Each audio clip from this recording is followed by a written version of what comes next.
Hope everybody out there's doing great. Staying radio style, rocking and rolling. Happy New Year. Got some great plans for the show. Building, you know, we're all manifesting, aren't we, in our own ways. So I got some ideas, some good stuff. Going to be working on that. Give me some time to make it happen. But I hope everyone's doing well. Got an incredible show, by the way, for those of you that have just been strictly in here on the thumbnail and the clickbait that I offered you. Well, it's good clickbait. It's legit. You're going to catch something with this bait, I promise you. Amazing stuff. Recently did a video. I've linked it below. Triune of God was the chapter from Neville Goddard's Your Faith is Your Fortune. It was, I think I did it Friday morning. It was the one I published that morning. Great video, I think. I'm here, Pat. Ow, it hurts. Ow, it hurts. But it was a video that talks about kind of the key three things to manifesting. And then it talks about the two pitfalls or things we do that we kind of screw ourselves with. So again, it's in the link below. It's a great video. I'd rather you stick around for this one for the moment. But I'm kind of keying in on something really spectacular that hit me when I made that video. I mean, these aren't just for everyone else. These are like, we're all on the same page, guys. We're riding the same cool consciousness wave.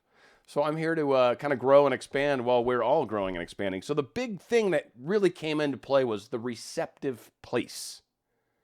And that seems like, I don't know, like up front, if I just say, you got to be in a receptive place, to me that feels like, yeah, just open to receive. Okay, yeah, that's easy. But that's not, I mean, it is. That is exactly what it is. But the problem is a lot of us fight the receiving. We fight it and don't realize we're fighting it. We have doubts and don't understand why, right? To me, this was one of the key things. I finally am like, I always thought doubts were kind of more related to just not trusting in law of attraction. So I took it at a very, upper level. And I realized, because there's a lot of people that are like, I trust it, but... And I'm like, how can you be trusting it if you say but, right? But I think this is the depth. I think this is the other angle that's going to help round out this knowledge. So the receptive place based off of Goddard is you get yourself into a place where you know the thing that you desire. Maybe it's a person, a specific person. Maybe it's a job. Maybe it's a higher level of income. And most of us, when we think about this desire we have, one, it's a jump probably to some degree from where we're at right now, right? It's like a hopscotch to this other reality. So one, there's a consciousness shift that has to occur, and that's what all these techniques are for. But the thing that a lot of us have is there's something about this thing we're manifesting. There's something about it that challenges us, that we think is not going to happen. We think it's a blocker. We think it's an obstacle. We think it's something that's actually in the way of our goal, our dream, our desire. So maybe a person, if we're a specific person, a very specific person, maybe an ex even, maybe there's a third party, right? And we're like, I don't know how to get past this third party. Or maybe they're a great distance away. I don't know how to get past this distance. Or maybe they're a different religion. Right? This is one I get down in India, I think, in that part of the world anyway. There's a lot of these kinds of problems where people want to be with other people, but there's arranged marriages and there's this whole concept of religion differences that's not okay. You don't do that. So there's a lot of very difficult steps that these people down in some places, in India for sure, see as blockers, right? This is things that are keeping me from getting me to my place. What Goddard's talking about for the receptive place is you think about, all right, what do I want? I want to be with this person. Okay. What's blocking me from that? What's bothering me from that? They're too far away. Wrong religion. Wrong blah, blah, blah, blah. Right? Okay, push that aside. Just for 1 second, pretend that doesn't exist. Just pretend. Yeah, sure it does. But for the moment, pretend it doesn't exist. And when you get yourself to that place, and again, it's in the now, there's no time involved. For those of you that have been watching some of my videos recently, like these, I'll tying all these wonderful things together that I'm learning in Your Faith is Your Fortune. Minus 3 weird chapters in the book. It is an amazing book. 3 very weird chapters, though. But Your Faith is Your Fortune, it's really been hitting home in a lot of ways. The consciousness shift, but then it's like, how do we do that? This receptive place was a huge key. So pushing the thing aside that you don't think you can do, pushing it aside the thing that you don't believe is going to allow you to have your dream. When you finally do, just push it aside, pretend for a second, you start to imagine and believe and think that I have this thing. I'm with this person, and they're with me, and we're interacting in my mind, right? And we're playing around. But now all of a sudden, we're dancing around in a way that I believe is possible because I've kind of pushed something aside. Like I've just pretended it doesn't exist. Third party, you're over there just for a second. Like no third party. It's just you and me, babe. We're going to be talking it up. And from that place, you can actually experience sometimes a guilt-free experience with them, but you can actually experience them in the moment without the blockage and actually have that moment where you feel the feeling is the wish fulfilled. It's easy to say the words, but the action of doing it, and this is what techniques are for, they're meant to help you feel. A lot of people, what if I can't feel? We'll do a different show on that. But for now, let's assume you can feel. So you get to a place where you feel that it's real. You experience it like it's actually happening right now, this very second. And the feelings you have are what creates. And what Goddard says, and I love the word he used, love it, is you're generating. Part of it's because I'm an IT guy. So like generating, like people are generating logs. It's one of the things I deal with. It's one of the major applications I deal with. $4 billion a year goes through this application software that I'm the product owner of, right? So cool, I'm proud of it. I'm doing my job, doing my mojo. But again, it's generating your manifestation. Now we've talked about also putting it out, preparing a place is the same thing as generating. But what preparing a place does, and I'm linking a lot of stuff because it's all coming together. So preparing a place and generating, I'm creating an area and space and time. Somewhere in the future, maybe it's next Sunday, maybe it's next month, maybe it's a year from now. I don't know. Maybe they're coming to visit soon, and that's the day. But there's a place in space and time where I believe this can happen. And so I'm going to prepare a place for this manifestation to occur. And when I do that, when I get to a place where I believe, yeah, this could totally happen, that's an adequate time space, I agree with that, it's natural. And when I'm feeling it, feeling key, critical, very, when I'm feeling it, I generate that. So this whole space and time thing kind of either A, gets locked in because it's a very fixed time, or B, this could totally happen on a Sunday because they go to the same church I go to, and every Sunday I'm there, or Sabbath, Saturday, right? Maybe, right? Whatever, right? Like that's the day that they could be there, and this day typically feels like this, so you associate that feeling, but you get that feeling in it. Maybe it's always Friday and you see him at the after hours thing that you and your work fellas go to, or you and your lady friends go to. It's that part where you believe it's possible, where you think you can do it, and that creates that generating, that creates that place, that creates the manifestation. Now, the key, boom, it's done. Here's where we've talked about it a bunch. Either A, let go, B, allow, C, it's in the oven, D, it's whatever. I don't really, doesn't matter. What's your thing about letting time pass, letting things unfold, getting from here to there, whatever's got to happen? Got to wait till Christmas. Can't just go and bust open the presents early, can you? I mean, unless maybe you were one of those people that used to sneak down and you would open up presents so you could find out what they were. I mean, I don't know. But yeah, it's hard to do that in reality. You can do it in Christmas presents. But that being said, the beauty that comes out of this is realizing, where do the doubts come from? Because the doubts, and Goddard talks about it in the very same thing. So I kind of want to hit it up real quick. I'm only reading 2 paragraphs. It's not even very much. So some of you guys are like, he's going to the book. But others are like, oh, cool, the book. Anyway, the 3 keys. In this receptive attitude of yours, while you contemplated being that which you desired to be, you were actually performing the spiritual act of generation. So you are now on your return from this silent meditation, a pregnant being bearing a child or impressions, which child was immaculately conceived without the aid of man. Doubt is the only force capable of disturbing the seed or impressions. To avoid a miscarriage of so wonderful a child, walk in secrecy through the necessary interval of time that it will take the impression to become an expression. Tell no man of your spiritual romance. Lock your secret within you in joy, confident and happy that someday you will bear the son and of your lover be expressing by possessing the nature of your impression. doubt and talking about it. Talking about it's an easy one, right? A lot of us don't want to do it. A lot of us are like, what if whatever. It's pretty black and white. Don't talk about what you want to manifest to anybody. Black and white. Just pretty simple, solid rule. If you do, what if I had, whatever, just don't do it anymore. I don't care if you have. I have too. I've done it before. I had to back away. I talked about stuff on my channel, for crying out loud, to thousands of people, millions. And here, you got to be able to at some point go, that's not a good idea. You don't talk about it. You just don't. And then the other one that gets us, that's tricky, is doubt.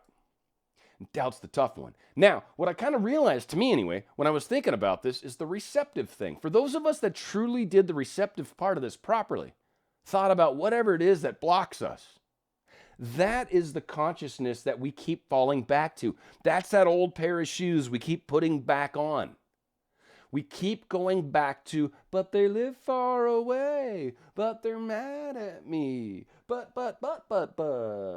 And it's the buts that get us. Every time. The doubts undo, probably, I'm guessing, I'm thinking, I don't have facts to back this up. I can't quantify it. I can kind of qualify it, but I can't quantify it. But if everything, is you pushed out and what you send out comes back tenfold, I'm figuring doubts probably work similar.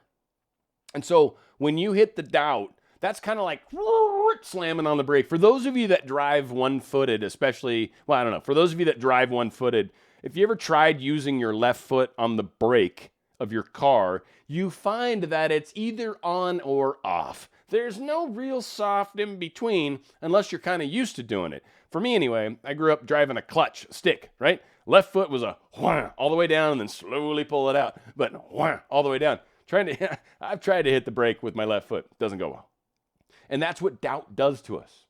It is a screeching halt to the progress we make. I believe when we think of the receptive, that is where we identify the blocks, the things that would cause doubt. Now, either A, you don't believe in law of attraction. Okay, if that's the case, seriously, go back to the beginner basic. Manifest green lights, manifest parking spaces, manifest beach balls. There's a bunch of super simple stuff. I've got like beginner, just search beginner on my channel. I've got a video of specifically, a couple of them, I think. There's some very basic stuff that you can do to really start to help enhance your belief that what I focus on and what I put energy toward definitely seems to affect the outer world. Outside of that, most of the time the doubts are something related to what we're trying to manifest. I don't have enough education for the job. Well, I'll tell you, you've got experience, don't you? The experience is what's going to carry you. Who cares about the education? Don't worry about it. And a lot of the times, I don't know, I'm just making up something that I used to get hung up on, is wanted a bachelor's. I don't have a bachelor's. I have an associate's. But it's, associates in chemistry. It's kind of cool, right? A little bit, not really. So I didn't have a bachelor's, but I had like 8 years of experience. It's like, whatever. I know more than the dudes coming out of college, hands down, and you're probably paying me less relative to them anyway, even though it was, over time, but it doesn't matter, right? Like, so that obstacle was something I didn't have to worry about. I could put it aside. But those are the types of obstacles that we place in our consciousness. The old pair of shoes, like I said, those are the places where we pull it out of the oven and we're like, it's not done yet, and we take it out and give up.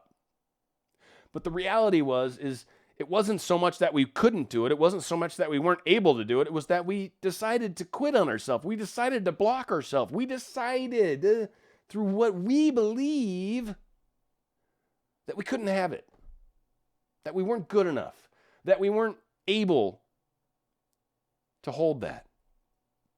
And so we failed, we gave up, whatever. The fact of the matter is, when you do the receptive part of this, when you realize these are the things that freak me out, these are the things I'm shutting aside for a moment just so I can pretend, and then when I'm done with the activity of generating my reality, projecting it into time, creating it, whatever, making a space for it, there's all sorts of great little words for it. It's the same thing. I've gone to these efforts to do it consciously.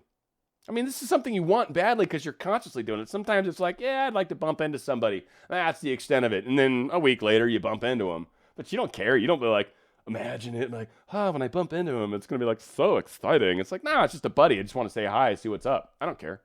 That's it. That's the extent of the thought, right? Same thing, but didn't care. We're trying to create something amazing. We're trying to create something that seems to be a hurdle, a step around. There's an obstacle.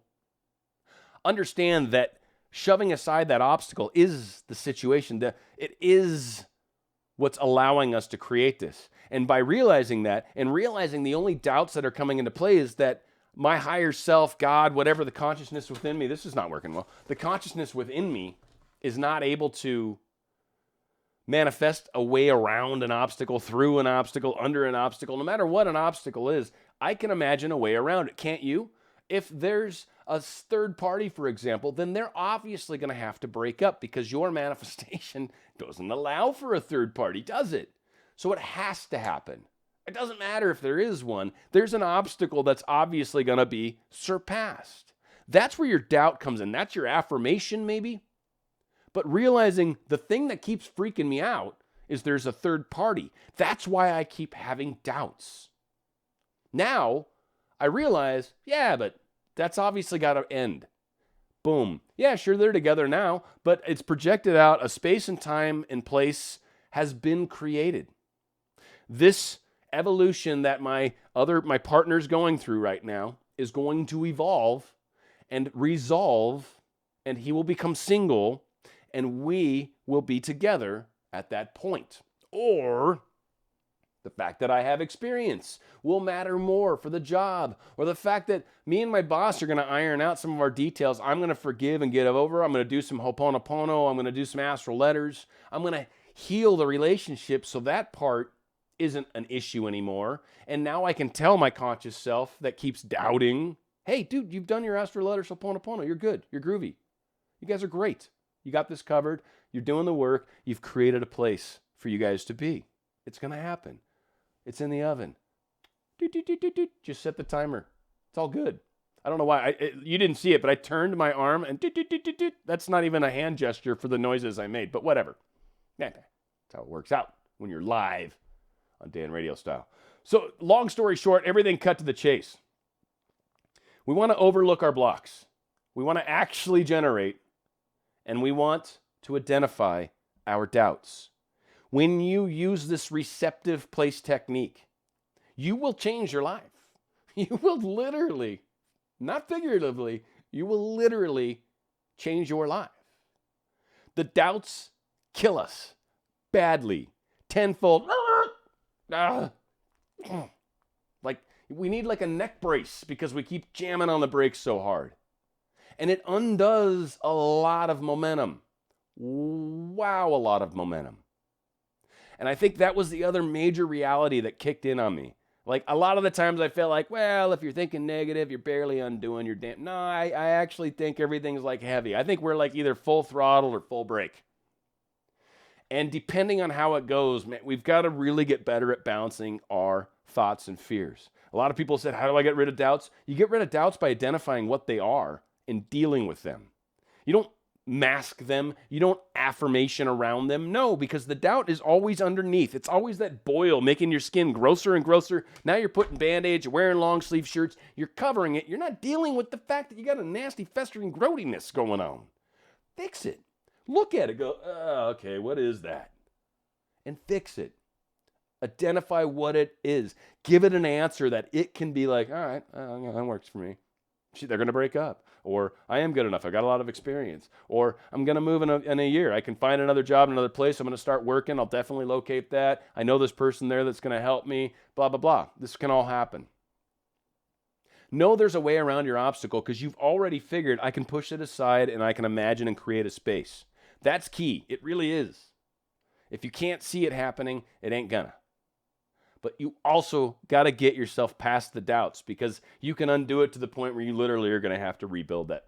Or it's still there. I don't know. It's still there and you come to a complete stop and then you start trying to go again. I mean, you're probably like watching a student driver, right? And you're just like, oh, good Lord almighty. Especially if you're the one behind them. It's like, thank God it says student driver on the car because otherwise, God knows what I might say. I'm kidding. I'm not a New Yorker. That was for anyone that's out in the East Coast. Hope you guys appreciate that. Was kind of funny. Anyway, that was what it all comes down to. You do these key things, your life changes forever. I hope you guys get it, love it, do it, have it.